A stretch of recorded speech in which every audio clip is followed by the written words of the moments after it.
Hi everyone, this is daveac.blip.tv and this is my vblog 144 for Friday the 22nd of April 2011. And if you celebrate Easter, I hope you have a great weekend. I'm not got any chocolate, but I have got wine at the end. Yes, it's an Easter roundup with mixed emotions and wine. And it may be a slightly shorter vblog today. Well, let me start as usual with the podcasting news. I'm going to keep to the good side of things first, because there was some very, very sad news in the Doctor Who world this week. The Doctor Who Podshock, they haven't put up a new episode, but they have put up a badge. Why? Because they are award winners. Yes, the FSX Blog Awards for 2011 included within it a category for Best Podcast, and Doctor Who Podshock was awarded Best Podcast in those awards. So well done, well done to Lewis, Ken and James, and a little well done to Graham Sheridan, the second Doctor, and myself, Dave AC, because when we went on a couple of those shows we didn't ruin their chances. But really excellent. This is, of course, the Gallifreyan Embassy at gallifreyanembassy.org/vortex, or even simpler, podshock.net. Well, been a roller coaster of a week. Let me tell you about some of the things that we were doing anyway this week, and then I'll talk about what happened midweek. Last Sunday, of course, we gathered together on Torture ID 54821.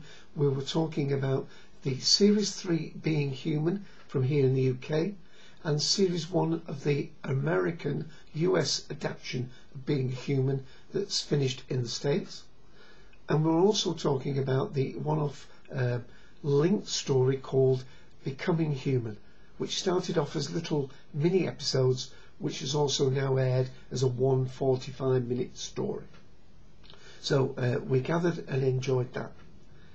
Now, slightly out of sequence, but in the order we recorded this, Ian, Mike and myself also got together on the Sunday and recorded another one of our Doctor Who commentaries. We're on Series 3 and we were up to Episode 10, Utopia. So Utopia only went up yesterday on the feeds, but that and last Sunday's show, of course, on our Cultdom Chronicles site at cultdom.com, many podcasting sites, the TalkShoe site 54821, and of course on iTunes, and indeed on our Facebook fan page, the Cultdom Collective Podcast. But it only went up on Thursday, that commentary, because of course on the 19th of April, Tuesday, the Twitter world was absolutely alight with very, very sad news, that to basically say from James Norton, we're totally gutted. It was, we didn't know whether it was a rumour or not, but that Elizabeth Sladen, who played for many, many years one of the greatest Doctor Who companions, mostly in people's top 5 of the Doctor Who companions, died at 63 with cancer. I say 63 carefully because a couple of sites say that she wasn't born in 1948, but born in 1946 on the 1st of February. But whether it was 48 or 46, this lady was acting 20 years her age on Sarah Jane Adventures. Indeed, they're were midway through shooting the next series of Sarah Jane Adventures. I think they've got 3 stories, 6 episodes in the can. Hopefully they will see the light of day sometime later on down the line. But yes, she died. So on that Tuesday night, Ian, Mike and myself actually came together mainly to cry on each other's shoulders and talk about this unbelievable news. But we recorded our conversation as a sort of small tribute to Elizabeth Sladen, and that is now also up on the feeds and of course on iTunes. Yes, we also realised that the Cultdom Collective the main body that meet on the live show will want to have their say and mention their thoughts about this actress and the part she brought to life in the world of Doctor Who. So what we've decided to do is that we're going to try and I know it's difficult, we're going to try and start the show promptly at 2 p.m. Eastern Daylight Time. That's 7 p.m. British Summer Time on Sunday. TalkShow ID 54821. And what I'm going to do is I'm going to leave the whole show running, but we're going to segment it. I'm going to start the show music, give people 20, 30, 40 minutes, whatever's needed to talk about this sad event. Then I'm going to play the outro. Wait a moment, because we want to be able to be upbeat about the second part of the show, which is talking about the Impossible Astronaut. Yes, tomorrow on the 23rd of April, the Impossible Astronaut, the first part of a two-part introductory story for season 6, which takes place in America. Don't think that's too much of a spoiler, and is almost a sort of relaunching of Doctor Who for the American market. It both airs in the UK and BBC America almost simultaneously on the 23rd, which allows us on the 24th to have our live show about the Impossible Astronaut. Remember, we've got the second part the following week, the Day of the Moon. And if you're in the UK, by the way, remember it starts at 6 p.m, early 6 p.m. on the Saturday. And at CBC in the UK, after it airs at 6:45, we'll be doing a small, short tribute to Elizabeth Sladen on that channel at 6:45. So as soon as Doctor Who's over, switch over to CBC in the UK, and they're going to give a little brief thing about that. There's been lots of tributes. You go to the Doctor Who news page, you'll see lots of tributes, and the BBC news site.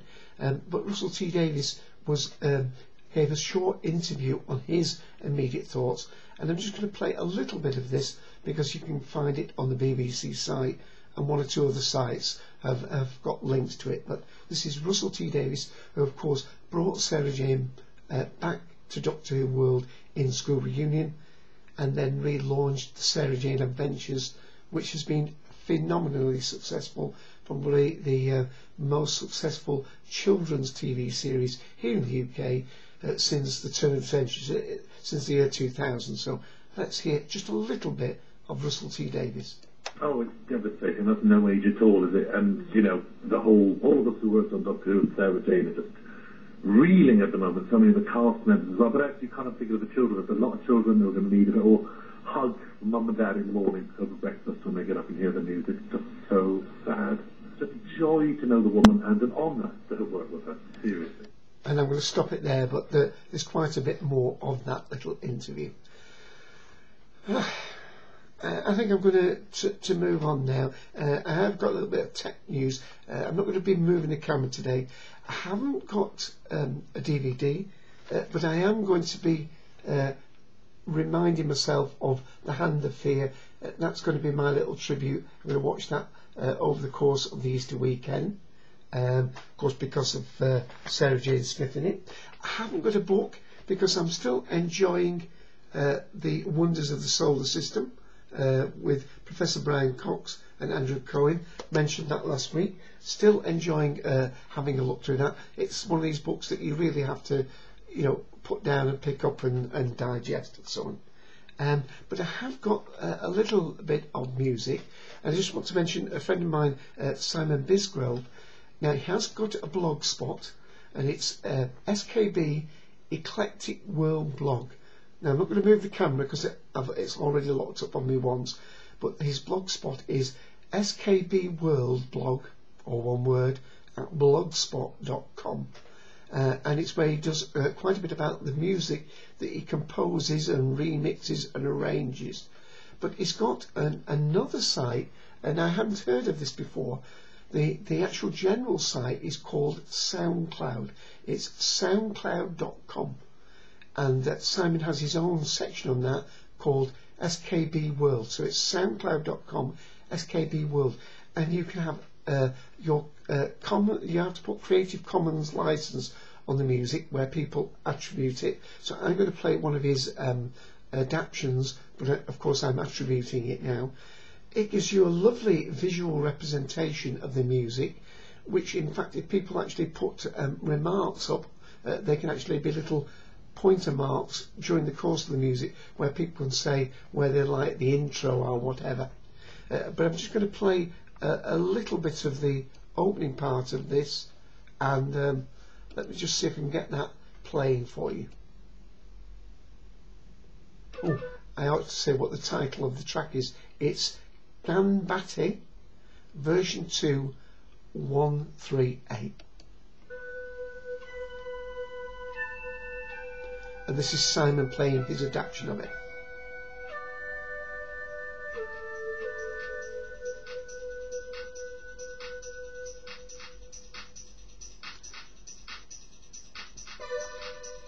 It's over 8 minutes long, so I'm just going to play this little intro.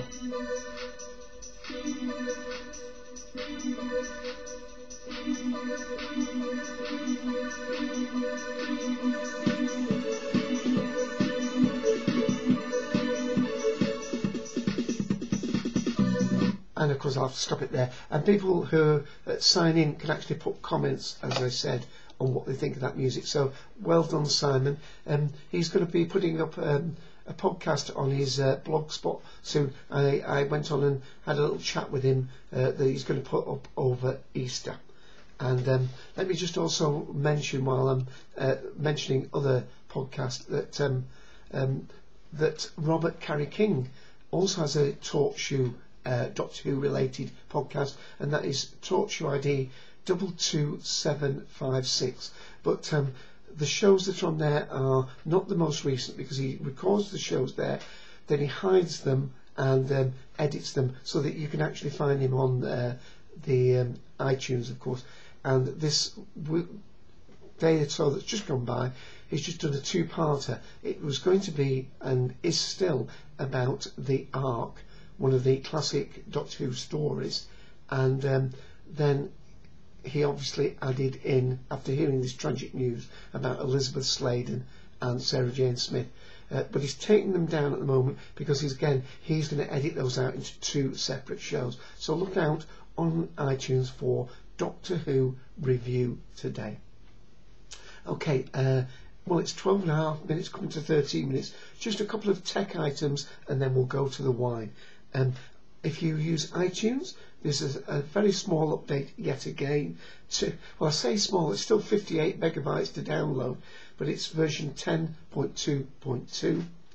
And if you're in the UK, just to tell you that finally Channel 4 HD has come on the FreeSat. That's a satellite but free to view program if you have the correct box for its electronic program guide and so on, but you don't have to pay a subscription at all.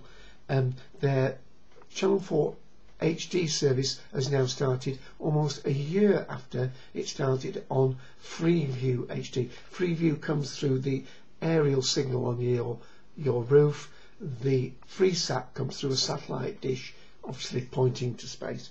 So just a couple of tech items there. Well, at nearly 14 minutes, time to get to the wine. Now, I've had wine from this vineyard before. It's Wolf Blass, and it's from Australia, and it's South Australia. This is one from their Yellow Label series. Now, I have tasted on this show their Yellow Label Shiraz, and I did that on episode 92. And on episode 84, I mentioned their Eagle Hawk, which is a slightly different range, slightly upmarket range, I think, to this one, their Cabernet Sauvignon. But this is their Cabernet Sauvignon. Please focus. Thank you. 2009. And let's see if it'll stay in focus for that. As soon as it does, freeze frame it. Right. Freeze frame. And what's the alcohol content? Should have checked that. 13.5%. Usually £8. It was reduced to £5, hence the reason I bought it. That's what, $8 down from $12. It's been poured out a good while there. Oh, a lovely colour there, you can see that colour. And I've been getting some nice blackcurrant smells coming across, blackberry smells.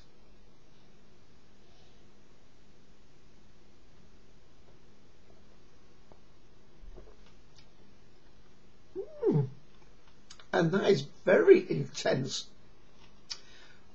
Oh, that is very intense blackcurrant flavours. And there is some oak on there. Let me just read what it says here again. It's going to be difficult reading this on the yellow label.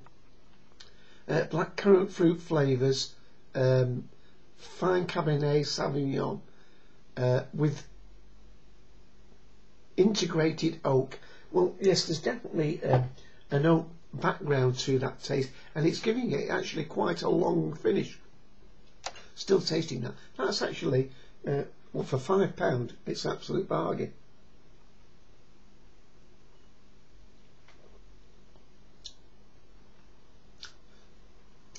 I need a piece of chocolate, but not Easter egg chocolate, not milk chocolate, not a sweet chocolate. Use some nice dark chocolate with that. Oh, that's rather nice. Yes, I think that is a success. And at that price, I might well buy some more of this at the reduced price. So that's from Asda in the UK. That's called, obviously, Walmart in the States. And it's 16.5 minutes. Well, I'm going to raise my glass to the actress Elizabeth Sladen and say we've loved having you as our friend and companion on Doctor Who, Sarah Jane Smith, and our heart goes out to your family. She leaves a husband and daughter, and obviously it is their tragedy. We're just fans of the show, so farewell, Sarah Jane Smith. And catch you next week, everybody. Bye.